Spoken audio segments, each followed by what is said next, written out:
Cette analyse est basée sur des informations publiques et vérifiables. Kémy Séba est à quelques jours d'un jugement qui pourrait décider de sa vie ou de sa mort. On revient en détail sur toute cette affaire, depuis son arrestation jusqu'à l'audience décisive. Partie 1. Qui est Kémy Séba? Avant de revenir sur son arrestation, il faut comprendre qui est Kémy Séba, de son vrai nom Stélio Gilles Robert Capo-Chichi. C'est l'une des figures les plus connues du mouvement panafricaniste contemporain, un activiste franco-béninois connu pour ses positions très critiques envers la France, l'ancien système colonial, et plus largement l'influence occidentale en Afrique. Ses discours, souvent viraux sur les réseaux sociaux, lui ont valu une popularité immense auprès d'une partie de la jeunesse africaine, mais aussi de nombreuses inimitiés parmi certains gouvernements du continent. Partie 2. L'arrestation.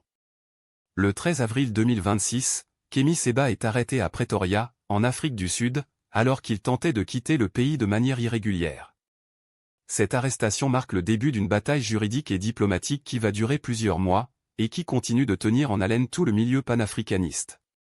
Partie 3. Les accusations portées contre lui. Kémy Séba fait face à 2 mandats d'arrêt émis par la justice béninoise. Le premier, daté de juin 2025, concerne des accusations de blanchiment d'argent.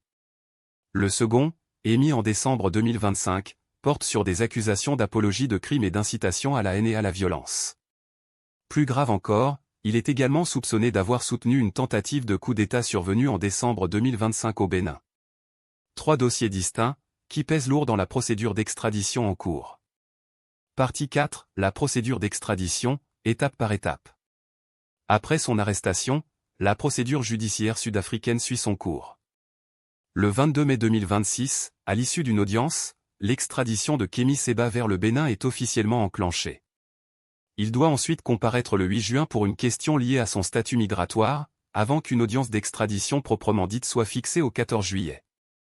Mais ce jour-là, coup de théâtre, la justice sud-africaine reporte l'audience au 11 août 2026, la date qui approche à grands pas au moment où on tourne cette vidéo.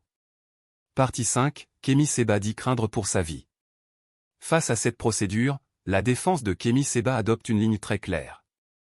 Dans une déclaration sous serment lue par son avocat, Bill Cobra, devant le tribunal, Kémy Séba affirme littéralement craindre, non pas simplement percevoir, mais avoir de réels motifs de craindre pour sa vie s'il devait être renvoyé au Bénin sous les autorités actuelles. Une déclaration extrêmement forte, qui vise clairement à convaincre la justice sud-africaine que cette extradition équivaudrait, selon lui, à une mise en danger de mort. Partie 6. Pourquoi le Bénin le poursuit-il autant? Pour comprendre l'acharnement du gouvernement béninois, il faut revoir le contexte politique du pays ces dernières années. Kémy Séba a construit une bonne partie de sa notoriété sur des critiques virulentes envers plusieurs dirigeants africains qu'il juge trop proches des intérêts occidentaux, et le Bénin ne fait pas exception. La tentative de coup d'État de décembre 2025, à laquelle il est soupçonné d'avoir apporté un soutien, a visiblement précipité une volonté ferme des autorités béninoises d'obtenir son extradition et de le juger sur leur propre sol. Partie 7. Une affaire qui dépasse largement le cas individuel. Cette affaire est devenue, au fil des mois, bien plus qu'une simple procédure judiciaire individuelle.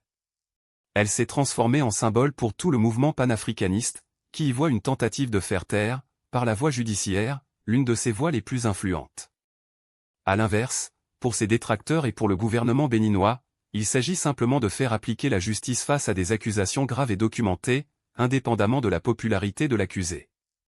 Partie 8. Le rôle clé de la justice sud-africaine. Tout se joue maintenant entre les mains de la justice sud-africaine, qui doit trancher une question délicate, accorder l'extradition demandée par le Bénin, au risque d'être accusé de livrer un homme qui affirme craindre pour sa vie, ou refuser l'extradition, au risque de créer une crise diplomatique avec le Bénin et de nourrir les accusations d'impunité pour les personnes visées par des mandats d'arrêt légitimes. Un dilemme juridique et diplomatique loin d'être simple à trancher. Partie 9. Ce qu'il faut surveiller maintenant. L'audience du 11 août 2026 sera décisive. Selon la décision rendue par la justice sud-africaine, Kémy Séba pourrait soit être extradé vers le Bénin pour y être jugé, soit voir sa demande de protection acceptée, ce qui créerait un précédent important pour d'autres figures panafricanistes dans une situation similaire à l'avenir. Cette vidéo présente les faits de cette affaire tels qu'ils sont connus publiquement à ce jour, sans préjuger de l'issue du jugement. Est-ce que tu penses que Kémy Séba devrait être extradé, ou que sa crainte pour sa vie est légitime et doit être prise en compte? Dis-le en commentaire, et abonne-toi pour suivre l'issue de cette affaire qui passionne tout le continent.